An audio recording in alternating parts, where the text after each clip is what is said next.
This is the Small Business Committee. My name is Teresa Lohr. I'm the chairman of the committee and from the 2nd District at large. And to my left is Heather Hall, 1st District in District and Vice Chair of the committee. Alicia Kennedy, 5th District in District. And we're missing a couple of folks today, but maybe they'll show up still. But we do have enough to get the committee started. And we do have an ordinance today in our committee. So, Madam Clerk, would you read the ordinance for us? Yes, ma'am. Ordinance number 160318, authorizing the Manager of Procurement Services to execute a one-year contract with Surplus Exchange Incorporated, a nonprofit corporation, and authorizing the Manager of Procurement Services to amend the contract and to execute 4 additional one-year extensions without council approval. Thank you. Mr. Usher. Morning, Madam Chair, members of the committee. Rick Usher, Assistant City Manager, and with us this morning is Bob Akers from the Surplus Exchange, and then Cedric Rowan, our Manager of Procurement Services as well. This ordinance would authorize this agreement, which then allows us to donate our surplus computers and equipment to the Surplus Exchange, and then by the agreement, they're refurbishing those computers, and we're using them in our digital inclusion efforts in the city. Connect Home, as you might be familiar with, and bringing internet services to residents of the Housing Authority. And then there's other organizations, part of our coalition for digital inclusion, that will be using these. And Bob was instrumental last year in helping the city become an eSteward enterprise certified for socially and environmentally responsible recycling and reuse of electronic equipment. We're terming our digital upcycling program, and we're also then reaching out to other businesses in the city and the metro area to join the city in donating their used equipment to Surplus Exchange. And Bob can give you more information about who's participating in that already. But it will significantly help us provide more computers to those students and families that aren't connected to the internet today. Bob, if you would ask Bob Sure. to talk a little bit about eStewards, Connect Home, and some of his efforts with the city.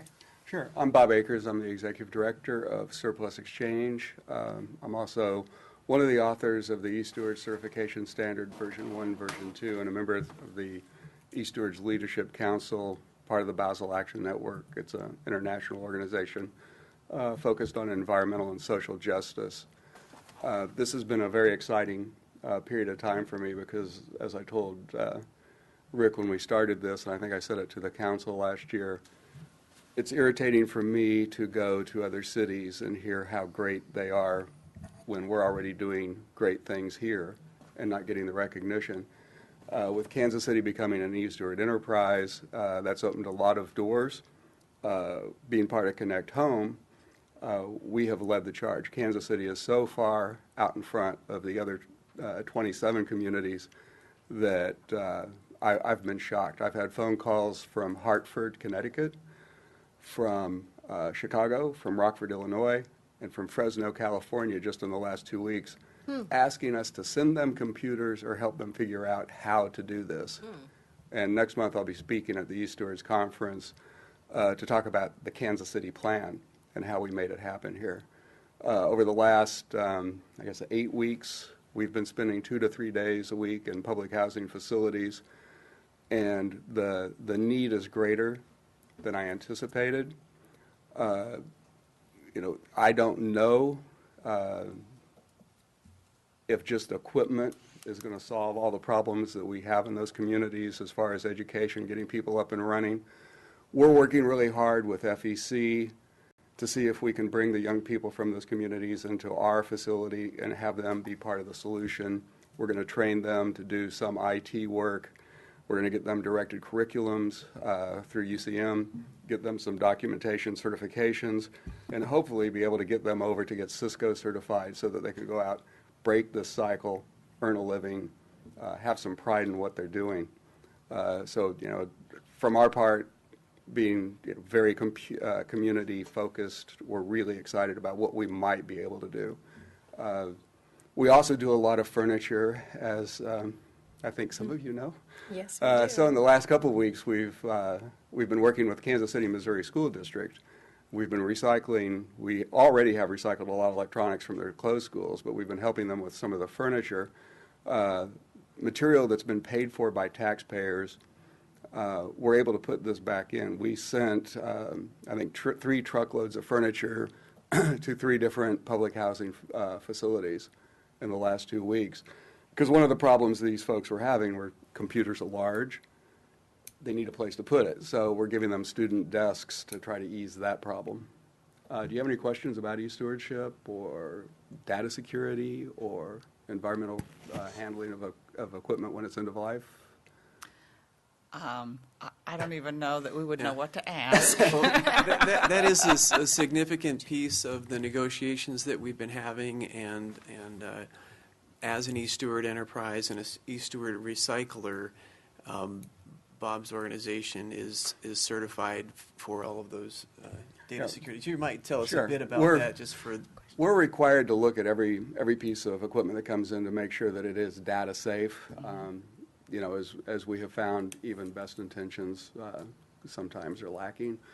Large corporations sometimes just miss a server or miss a computer, and we get things with data on it. You know, by certification, it is our work. It's required that we clean that data off. We notify the individual that sent that equipment through. They can either come and witness, or we document. We're audited to this every year, and we're all open to spot audits. So at any given moment, an e-steward's auditor can walk in and take a look and see what we're up to. When it's end of life, we have to have an audited chain of custody until it's returned to its final state. So our entire, from the minute we pick it up, refurbish it, we have to refurbish it to an auditable standard. We recycle it to an auditable standard. And all of that takes place in the U.S. I think I would ask, can individuals donate? Sure. Okay, so we want to get all that information. Yes, and actually, Bob, on the Surplus Exchange website, set up information about Connect Home and about donating either equipment or money to those programs, so we can make sure that gets out in our social media. Sure. And other information. So Bob also has visited several of our community centers, and we're working with Parks and Recreation to upgrade the furniture and the computers that we have in those facilities with Marlboro Community Center and Greg Kleiss Community Center are connected to Google Fiber. Parks and Rec last year invested in the infrastructure, so there's actually gigabit services to the computers and to the Wi-Fi networks. They're also upgrading the system at Garrison Community Center, and in this year's budget, they've got funding to do additional community centers across the city. So we'll have Google Fiber connectivity, gigabit speed, and then getting that speed, you connect the gigabit to the building, the infrastructure that we have has to be able to carry that speed all the way to the computers, and so we're working on that now. So Bob also, though, like I said, did mention that is bringing furniture to those facilities. Great.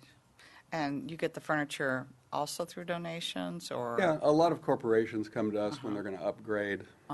They'll ask us to come and clean them out, or we've had quite a bit of activity when facilities were being converted to lofts down here in the downtown area. Sure. Do you do any marketing at all, too? As much as my board will allow me to. Okay. Okay. Well, maybe we can help on this end. Councilwoman Hall. Yes, thank you for the report. I am familiar with the Surplus Exchange. It's something that my husband frequents. But it's nice to see the e-stewardship program growing like that. And I guess my question, too, is are you connected with other nonprofit organizations or connected with other charitable groups who also do this so that you can continue to take and move? I mean, I'm hearing people moving all the time, and when they move their organization to another area, that's a perfect example for you to come in there and help them with that. Right. When we began, back in the Jurassic period, I think I was still in college or something. No, I was in the Air Force at that point. When they began the Surplus Exchange, the idea was to support other nonprofits and small businesses. So we have a pretty good relationship with small entrepreneurship, entering the market, new businesses, new startup businesses. We are working with Connecting for Good. Good. There's several nonprofits that are interested in what we're doing. We go in and we try to figure out who's best at what, so that we can serve the community at the absolute highest level. With our certification and the training that our people have to go through to meet the standard, we've talked to a lot of other nonprofits about, well, we should do the heavy lifting on this part of it. Also because we have a fleet of trucks and we have people who are able to get out and do that. Maybe we can be the logistical backbone for Connect Home in the Kansas City area. I had a meeting with Connecting for Good last week. I have another one scheduled for this week for us to further define our relationship and how we can work together. Well, I would say that I have liked and followed your Twitter and your Facebook, and I would recommend that everybody go out and like and share the Surplus Exchange so that more people can know what you do and we can help support you.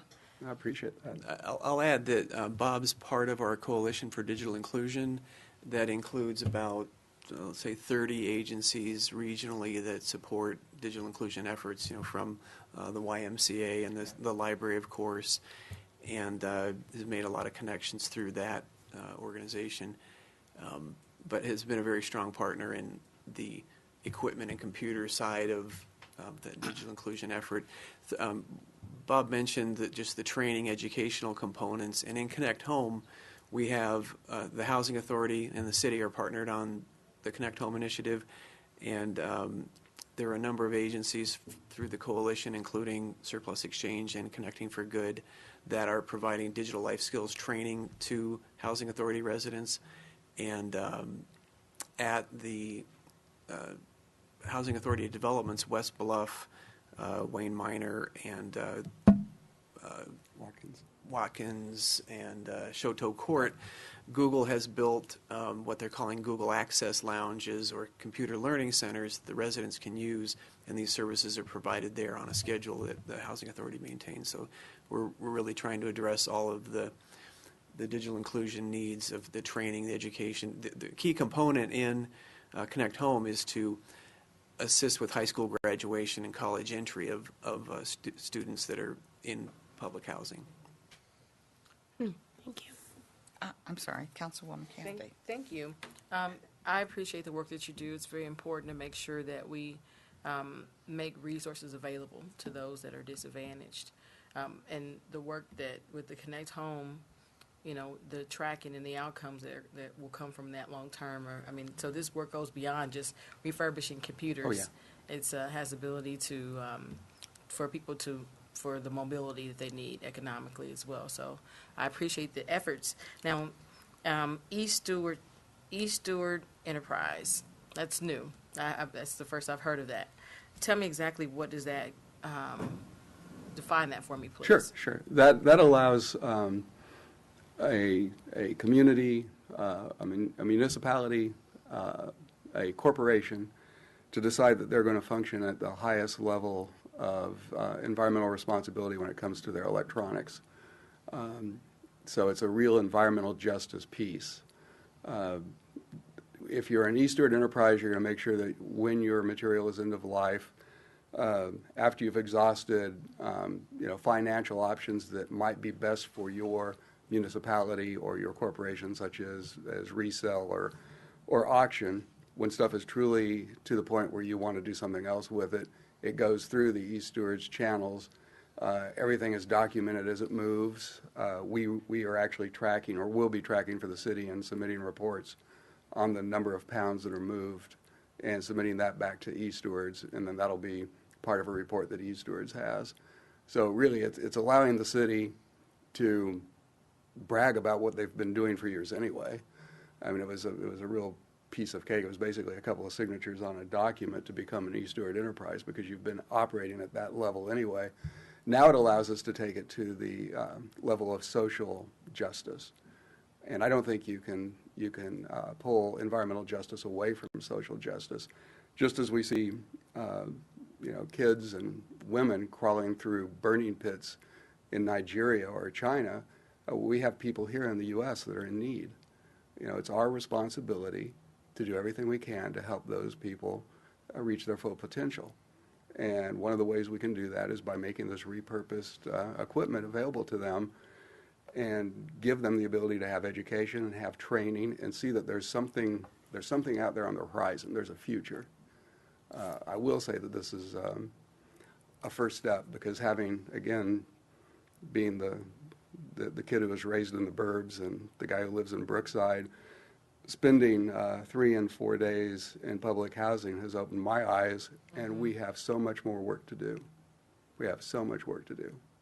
What But- are some, just a follow-up to that? Sure. What are some takeaways that you've observed or gleaned from your experience being in this environment? Well, I think there's a great need for the digital literacy, of course, but I think we now have to go to some partners and fold in some financial literacy. We need to help these people protect themselves from some predatory behavior by other entrepreneurs. There's a lot of money wasted that could be better put to use, to help these people. I get really angry and have a hard time holding my tongue sometimes when I walk away. But there's no reason for anybody in public housing to be paying a weekly plan for any goods or services. That's something we need to teach. And Rick, you're taking notes, Rick? Yeah, the digital, we've had this conversation, Okay. giving them digital tools is the first step, because now we've opened the door. And I think what we have to do is we have to work hard, and I know Rick has done it. Commerce Bank's already donated equipment to us. I want them to start donating some services and go in and do some financial literacy courses for these people. We have to help more. It's more than just gear. Great. Awesome. Councilwoman Hall? Thank you. This leads me to my next question, and that is, after you all leave, we're going to hear a great presentation from the Northland CAPS program. And something that I've been saying in our Planning and Zoning Committee is I want them to create something like a Southland CAPS, where all the schools that are in the other part of the city that don't have the Northland CAPS can glean this amazing information so that their students can then come back to Kansas City after college, or even stay here instead of college and have a gainfully successful job with a great Kansas City company. And you're a great Kansas City company, and I guess my question is, even though they don't have that within the school districts that you are in right now, do you utilize high school students and train them and give them internships so that they can then help continue to keep your business successful as you retire someday and go on and do whatever you do? You want this to continue to be successful. So what's your plan for integrating people who live right there in your community and help those people be successful? Everybody's talking about me retiring this week. I didn't. Do I look that bad? Well, we should always plan ahead, right? No, Like the Boy Scouts. Sure. We work with FEC and Clyde McQueen. Where last year we worked with them on Summer League and brought a lot of high school students through. Worked with them on actually work ethic, and then trained them on IT. The next thing I want to do with that program, and I've talked to Clyde, and Rick again was at that meeting as well. I don't want to run an internship where we have them in there for 8 weeks and then we walk in the door, shake them in the hand, and say, "See ya, you made a little money and now you're out of here." I want these courses, I want these things that we do to end with some sort of certificate, some sort of certification, and also have the knowledge that the people who are coming through the door in these programs, not all of them are going to be IT folks. They're not going to have an interest in IT. But we can, and again, through the eSteward certification, I have to train people to operate in a safe environment in a warehouse. So we can teach people to be safe warehouse people. We can train them on forklifts and other equipment. Same thing with logistics and shipping and receiving. So, I would like to expand what I'm doing with FEC, develop those programs, and do something so that at the end, it's not just, oh, you got some money, now you're back in the pool. You have some money, you have a certificate, you have certification, you have job experience. Now you can go get a job, and you can continue that path. So I might add that the program we're working on with FEC is, we're titling it Digital Scholars. Google and N10 have a digital Inclusion Fellowship program where they've hired 2 people to work full-time at different organizations in Kansas City to help them become more adept at digital inclusion programs. So the FEC has a digital inclusion fellow from Google, and then Literacy KC has one. The digital scholars are really these kids that come to FEC, and Clyde McQueen will tell you that they all want to be involved in technology. And we ran a short program back in September, and Bob participated at Surplus Exchange, where 16 to 24-year-olds were paid through the FEC program, and they worked at Surplus Exchange and Dubois Learning Center and the library and Connecting for Good, I believe, a couple other organizations, and in the areas of technology, just what are exactly entry-level positions, really, with just wanting to be or to have a drive to be engaged in technology. So Bob is continuing that conversation with FEC, and then we're hoping to roll that out again here this later this spring, this summer. Great. Councilwoman Kennedy. Madam Chair, thank you. The programming that you guys offer collectively through the different partnerships, is it, you mentioned the 16 and 24, is any of the programming targeted to, I don't know, 50 and older or 40 and older? The digital life skills training programs that Connecting for Good have are open to all ages. They do have like specific, I don't know, I guess they call it curriculum that they're using at their centers. We could have Tom Esselman come in and describe what they're doing, but they have a learning center at the what's the Linwood? The newly renovated church there. Oh, right there at Linwood. Yeah, in that facility Across they from have the funeral home.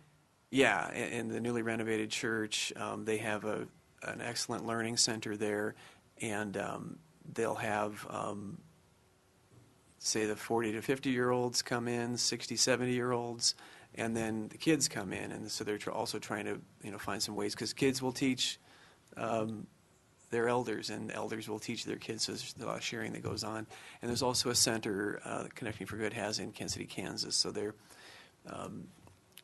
really have a great program in place for bridging the digital divide and eliminating that lack of connectivity we have in some parts of the city. And I asked that because I've talked with some residents that, and obviously not 40s, but probably, I don't know, maybe even in their 60s. Yeah. Because I'm not far from 40 myself, so I keep that in perspective. I sound like Councilman Reed, don't I? Well, one of the ladies shared that, and I think she had some literacy challenges and how in her life she'd been able to reasonably be able to find work because she could talk her way into a job. She had skills, people skills, and so she'd been able to find work just based on that. But in today's era of job seeking, you don't really just walk in the door and fill out applications anymore. So how to navigate online, how to look for jobs, apply for them, and all that. And that's intimidating to someone that, has got 30, 40 years of experience doing something, and they got to learn a new skill to get their next job. That's quite a bit. So what resources are you aware of that we have that accommodate those folks? Well, Literacy KC is doing a lot toward adult reading and job seeking. They've got, again, more information we could bring in. Connecting for Good has these programs. They've got a full schedule of classes that are available. They've given us some numbers where there are really like thousands of people a year. That organization is about 4 years old, but they've really jumped in and are part of the community now. And again, they have a weekly schedule. I don't have the numbers off the top of my head, but they do. They are having a really positive impact in that part of town. Definitely. That's at Linwood and 71, right? Yeah. Right. Yeah, Right. Sorry, I think can't of the remember the name name of the either, but I facility, know where but it's at. it's a That's beautiful good. spot, and definitely they're expanding there as well. Good. Well, I'll add one other thing. Linwood that Presbyterian, is that what it is? Linwood Presbyterian. Was Sorry. it? Okay. One thing that we've piloted a couple of times, just on our own, is putting computers into geriatric centers. We put 2 computer labs in at Swope Geriatric. We actually did one all the way out in Sedalia. You know, a lot of these people, a lot of seniors, we wrote a program, we didn't get takers, called Surfing Seniors, because we found that a lot of these, you know, people are in geriatric homes, they're disconnected from family and friends, they might be the only ones left in this area. You know, we went in, we set up computer labs, we did day-long classes to help them find people on Facebook, maybe find classmates, if they'd been in the service, find their old units, or find anybody that was related to them, so that they could have that socialization going, because they're just sitting there. In the 90s, I did a lot of hospice work, and I was in a lot of nursing homes, and a lot of these people are like inventory. It's another part of the digital inclusion challenge that's out there for us. It's the next step to do, and we do it every chance we can, every way we can. There's a lot more structure working with youth, and really, you know, if we're going to go anywhere as a people, we've got to take care of the youth. You know, we really need to look past our own graves and do the right thing now. Great. Any other questions? Okay, can I have a motion for the ordinance? Absolutely. Madam Chair, I move that ordinance number 160318 be advanced out of the committee to the full council. Second. Okay, all those in favor say aye. Aye. Motion is carried, and this will be passed out to the full council. He wants an advance. Did I say advanced out of committee? Do you want a recommendation of two pass? All right. I believe Rick wanted a recommendation of advance because of the Digital Inclusion Week. I did advance. I said Oh, okay. advance. Said advance, if I could for a second. Recommended out of committee with Oh, sorry. advance. I'll say it that way. My bad, sorry. No problem. So And I if I second could that. add, quick, Jim reminded me there, May 16th through the 20th is we're terming it the Digital Week. The Gigabit City Summit starts on Monday of that week. That brings cities from across the country to Kansas City to talk about, you know, what we're doing with our gigabit fiber networks that Google has built, other efforts that are going on. It's the second year of the Gigabit City Summit. The National Digital Inclusion Alliance is having their Net Inclusion Summit starting Wednesday of that week in Kansas City for 2 days, and that'll be at the public library. And then Friday is our Digital Inclusion Summit, again at the library, and that's the summit is sponsored by the Coalition for Digital Inclusion. And so throughout that week, we're really highlighting everything from the very highest technology implementations that are going on in Kansas City to our digital inclusion efforts. And then just for your calendar, that Friday night, the 20th, begins 1 Week KC, which is this week of entrepreneurial activities in Kansas City. And 1 week starts with a startup crawl. It's a shuttle tour of a dozen or so co-working accelerator incubator spaces in Kansas City. Downtown we have the Think Big, and the Lincoln Building at 18th and Vine will be on the tour. I'm working with the Jazz Museum, because Chepto now at the library says every jazz musician is an entrepreneur, and they're innovative entrepreneurs, so we're trying to figure out how to get that event coordinated with the Friday night tour. But it's, again, a great time for highlighting what's happening in entrepreneurship in Kansas City. Great. Okay. I'd like to, if I could, I'd like to just give you one more piece of information that Sure. you can applaud Kansas City for this one. Last week, I was contacted by Secretary Castro's office. He would like eStewards to become a Connect Home partner nationally, and he asked me to set up those, or his office asked me to set up those meetings. We had a conference call, and because of what Kansas City's done, now eStewards across the country are going to be throwing their weight into digital inclusion. Wonderful. Perfect. So it happened here first. Well, good. Kudos Thanks to for you work. for all your hard work. Yeah, Yes. To the city. Absolutely. Yes. Thank you. Thank you. thank you. Okay, thank you so much. Okay, we are going to have a presentation today by the Northland CAPS program, and I'll just have you all come forward, and we'll let you all introduce yourselves and tell us a little bit about the program. Sure. First of all, thank you for letting us come in and give you a presentation about what our program's about. Marcus has passed around some folders that just discuss a little bit, give you some background information. We'll refer to those as we go through the program this morning. So up on what we'll plan to do today, my name is Sandy Henshaw, and it feels weird sitting down presenting. I apologize. I'm usually standing, so Feel free to stand if you want. it feels odd. My name's Sandy Henshaw, and I'm the director for Northland CAPS, and this is one of our students. My name is Vanessa Martinez, and I am a first-year student, senior at Excelsior Springs High School, and I'm in the Engineering and Advanced Manufacturing strand. So thank you for having us here this morning.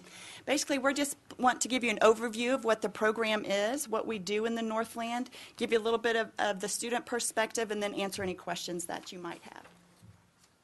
So what is Northland CAPS? Northland CAPS is a program that works with 7 different school districts in the Northland. So that includes, and juniors and seniors specifically. So the students are sent to us from those districts. They have completely immersed into the business world. What we try to do is look at all the economic development that we have in the Northland, and we came up with some strands or courses that we felt would help that economic need for our communities. And then we have students that have interest in those particular areas, and then we have courses surrounded around that. So that's kind of a very generic. So the strands that we work with and the strands or the courses that we have include digital media and design. And in your folders, there was a little card. They're going to have a showcase coming up next Friday, May 6th, I believe. Mm-hmm. And it'll be down here in at the Monarch Room during First Fridays. And so if you want to come and see some of their work, that would be an opportunity to see some of that for our digital media and design strand. We also have an engineering and advanced manufacturing strand, global business and entrepreneurship, global logistics and transportation, medicine and healthcare, and then technology solutions. So those are the areas that we focus on in the Northland for this particular program. These are the school districts that we work with. We have Excelsior Springs, Liberty Public Schools, Platte County, Kearney, Park Hill School District, Smithville, and then the North Kansas City School District. And those 7 districts provide us with students, either juniors or seniors, that have interest in those strands that we just talked about. We are governed by a board. Our board is made up of business people in the community as well as superintendents from the sending schools. It is by purpose that we have more business people on the board than we do school personnel. And you can see we have a member, our president is Laura Evans from Cerner. We have a vice president, Dr. Nicely from Kearney School District. We have Rich Groves, who is from North Kansas City Business Council. Paul Harrell, who's from North Kansas City School District, Jana Longwith, who is with North Kansas City Hospital, Tony Reinhardt from Ford, and then Mike Reich from Platte County School District. Our program is pretty exciting in that we are the 2nd program in the United States for CAPS. The original program was out of Blue Valley, and then we were the 2nd program, and we currently now have 19 CAPS programs across the United States. And most of the programs, 7 of them, are modeled after how we do it here in the Northland. And we're a little bit different in that all of our strands or our courses are embedded into businesses. So we don't have a school or a classroom per se. They're actually out in the workforce with the other business people that within that particular strand. So it's pretty exciting that they get to be a part of those businesses and are considered an associate of that business. We also offer dual credit to our students. So we work with Metropolitan Community Colleges, UMKC, and then Northwest Missouri State University. And this year, the 15-16 school year, we had over 575 hours of dual credit that our students participated in. So that's amazing. pretty exciting for our students that they have that opportunity. We are finishing up our third year of the program. And just to kind of give you some numbers as to how we've grown, we started our very first year with only 28 students in the program from those school districts. So last year, we moved from 28 to 242, which was a huge jump in just our second year of the program. And then this year, we started the year and finished the year with 292. And then beginning next year, we'll have 356 students in the program. So we're really growing and always looking for business partners that want to do things with us, and we'll talk about that later. Part of what we do first semester, just like a typical school year, we provide our students with content in regards to that particular area of concentration. So for example, with Vanessa, she's got engineering. And so she works out of Holland 1916, which is a business in Liberty, north of Liberty. So that's where her classroom is. So all first semester, she is learning content, and then we have business partners that bring projects that the students work on, real projects that the businesses use in their business. And then second semester, the students are completely immersed into an internship, unpaid internship in the Northland. And so as you see by this graph, these are all the locations that we have our students placed at around the Northland. So we had about 255 students in 145 locations, which is just incredible when you think about how many students are out in the business world learning with other associates. In order to make this work, we have to have business partners. And so currently we are working with over 400 business partners around the North Kansas City, Northland area, some into Kansas City. And as you can see from this little graph, there are multiple organizations that are huge, but then we also have a lot of startup companies, and that's really important because those are the companies that can really use our services with internships because they need additional help and sometimes just don't have the financial ability to pay someone to help them, and so our program can really help with the businesses. So it's a win-win for both of us.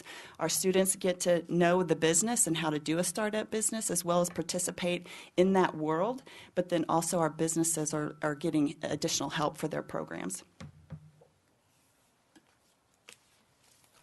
Like I said before, we do not have a school. All of our classrooms are placed in businesses, and so this is where we're all located. Our administrative offices are out of a Bank Liberty in the Northland over by Zona Rosa, if you're familiar with that area. Our medicine and healthcare strands are actually located in 3 different locations. We have 3 classes. One is located in North Kansas City Hospital, one is located in Liberty Hospital, and then we have one in a clinic off of North Oak in the Northland called the Imaging Center. And then we also have Technology Solutions, which is located in Cerner at Riverport. We have Global Business and Entrepreneurship, which is a different Bank Liberty, which is in Gladstone. And then we have Engineering and Advanced Manufacturing out of Holland 1916 in Liberty. And then Global Logistics and Transportation, which is out at the Ambassador Building out by the airport. Used to be the old Wire Co. building. So everything that we teach the students is driven completely by our business partners. So our curriculum is what our business partners are looking for, and it changes every year. As you know, business changes every year. So first semester, our students are not your typical classroom, your traditional standard classroom. They are completely immersed into that workforce, and the curriculum is driven completely by our business partners.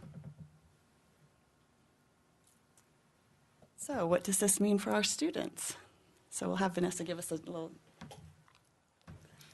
Okay, so something that was kind of different for me is I have been wanting to be an engineer since I was a little girl, watching my dad grow up as an engineer, and pretty much being able to break anything apart and put it back together. I just love the interest. Once I joined the Strand, my instructor, Mr. Teschner, actually followed the dream that I want to follow, becoming a nuclear power engineer for the Navy. And my dream is slowly but surely being developed through the help of not only an instructor but other businesses that I worked with. As first semester, I worked with Black & Veatch. I worked a lot with Holland, and then we worked with the the city of Liberty to get the Black and Veatch and Kearney and Excelsior water solutions project problem solved. Second semester, I looked into all the engineering businesses, and we actually don't have a lot of chemical around here in KC, so it was very hard for me to choose. I took a trip to Arkema, and I loved it, but what they have us students doing is more of sit down and problem solve, less of being hands-on and out there. So I went for my second option and looked at the business strand. I joined a new business that came to North Kansas City. We opened the beginning of the month. It's called Rock KC. It's a rock climbing business, and the owner and CEO, his idea was to give something back to his community after serving his country as a ranger in the Army. So what I've learned from that program is that there's a lot of business involved, but there's also a lot of other strands, as I was known for, the other strands going on too. So there's an instructor there that she actually quit her job as an engineer to come work with this program because she wanted to share her passion of climbing, also her passion of engineering. So I not only got the business side of it, but I also got the engineering side to advance my knowledge in the Northland CAPS program. Wonderful. Thank you, Vanessa. That was excellent. I'm so excited and so proud of you. Oh my gosh, I know. We have so many opportunities for our students. It's really exciting how we're growing it and the opportunities that our students are able to receive. So, Oh, absolutely. yeah. Yes, ma'am. This is great. I mean, we have I know when I was in high school, there was a similar program called Inroads that offers some of the same internship exposure opportunities. Do you guys work with them in any way? I'm not familiar with that program. And theirs focused more on engineering and business and things like that. So it was not as it didn't cover as many areas. But again, that was 20 years ago. Yeah. So but this is good. What has been the long-term outcomes of those that have gone through your program? Well, we're still trying to gather data. This is just our third year of the program, so we're just finishing that up. But typically, most of our students that are in unpaid internships for the semester convert those into paid internships over the summer, or they work going to college, and so then they come back in the summers and work again, or they'll do like a part-time job in the evenings after their internship. Councilwoman Hall? Thank you.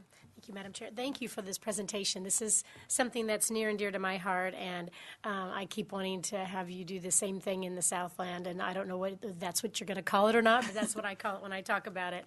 I love hearing your enthusiasm, Vanessa, and the things that you have in store for you are limitless because of the experiences that you've had, and just think of all the people who've mentored you through this experience that you'll always be able to call upon as you're in college, and what does this mean, or what does that mean, and they're going to be resources for you for life. And that's what another facet that I think is so important with the CAPS program is these relationships you're building with the people in the community that are going to really support you throughout whatever career path you choose to take. So thank you, Sandra, for your hard work and your dedication to these students and serving the people. Not only are you serving the kids, but the businesses are just thriving because of their influx of kids in the building. So thank Absolutely. you. You're welcome. Thank you for having us here today. I agree with everything said. This is a great program, and I became aware of it about a year ago and was very intrigued, particularly with the school districts north of the river. Can you tell me how are your students chosen, or do they come to you, or how does that work? Sure, absolutely. There's an application process that they do online. Since we work with 7 different school districts, it's really hard to just say, we'll take these students from this district. So what they do is the students that have interest, we do presentations at their schools. Students that have interest, we work with the counselors. They go online and they fill out an application, and then based on that application, they're selected for whatever strand that they apply for. Okay, and if you are a business and are interested in a student, how do we do that? If you are a business and would like to do an internship, they go to our website, and there is a process that the application, it's not really an application, but a form that they fill out that says, this is what I'm looking for, and then we visit with our instructors and say, is this something that we can provide an intern for? If they're not looking for an intern, if they just have a project they want help with, there's a separate form on the website, same sort of thing that they fill that out. And what's interesting about our business partners is that they may be, say, a medical facility, but they don't need someone to help in medicine. Maybe they need help with their website. Sure. So, you have to kind of think outside of that particular, your product, and what is it that you need for your business. Sure. Well, one thing that came to mind, of course, being a politician, and it's an election year, is there are lots of opportunities for young people to get involved in campaigns, and there's always, always, always a need. And it's a great experience for young people. I know when I was that age, I was, knocking on doors, making phone calls. I was doing all that stuff, and it was so exciting, and especially when your candidate wins. So we may be calling you for those opportunities to see if anybody's interested. I want to give your website. It's www.northlandcaps, all one word, northlandcaps.org. So if you are a business out there and would like an intern or a little bit more information about the program, please log on and check it out. Absolutely. Thank you. Appreciate we hope that. you just grow and grow and grow. So We're very excited about our program and what we're able to do and how we're changing education for our students. Sure. Well, thank you so much. Yes, thank and we you. appreciate you coming down. Thank you. Absolutely. Yeah, especially in the weather. Yeah. Yes, thank you. Safe today. Success to you. Thank you. Okay. Committee, is there anything else to come before the committee? Well, can I ask two questions, Absolutely. Madam Chair? Go ahead. Thank you. The first one is I'd like to introduce someone in the audience today who is interested in the CAPS program. And Gabby, I'd like you to, if you don't mind, come to the podium and introduce yourself and tell us a little bit about why you're here today. Well, my name is Gabby Clementi, and I'm a senior at St. Teresa's Academy, and I'm here for an extra credit assignment. We were to sit in on any type of committee meeting, and I decided to sit on the small business committee meeting. I had no idea what it was before, but super interesting, and I wish I could do that for sure at my school. Yeah, I'm interested in nursing, and I've always wanted to be able to shadow a nurse. I volunteer at St. Luke's on the Plaza, and I'm in patient transporting, so I guess we just push around wheelchairs. I'm not getting like the full effect of everything, but if I were able to shadow a nurse, that would be super cool. So, Well, we're so glad you're here, that thank you you. I took time appreciate from it. your schedule to come and visit and learn more about the CAPS program and other ways. So, that was really neat. Thank you. well, we wish you much success. Thank you. Thank you, Gabby. Good luck with your nursing career. We just have one announcement. May 2nd is going to have a celebration for Small Business Administration Week. It's from 9 to 3:30 at the Kauffman Foundation Conference Center. There will be Kansas and Missouri local entrepreneurs who are being awarded at this event. And I just think if you have more information, or if you want more information, you can go to the Kauffman Foundation website and check out more about that opportunity for small businesses to be recognized for what they're doing in Kansas City. Thank you, Councilwoman Hall. Councilwoman Kennedy? There is going to be a First Friday at the Lincoln Building. You heard Rick Usher mention that earlier on 18th and Vine. This was next week, I guess. And they're going to have the First Friday there at the Lincoln Building. And it's a small business co-working space, incubator space, located in the historic 18th and Vine district. So I invite those folks to come down in and explore that opportunity and learn what's going on. You have tech businesses, service businesses. It's a very broad range. PR. There's a Cascade Media's in that building, and they do all kind of different news reporting, sports. Pretty much every elected official in town's come through there and interviewed with them. Sure. So there's a very broad range of businesses to be exposed to and to learn more about what's going on in the city. And that's May 6th, Friday, first Friday. Yeah. Great. Okie doke. Well, thank you all for tuning in, and thank you for coming down. And the meeting is adjourned. Thank you.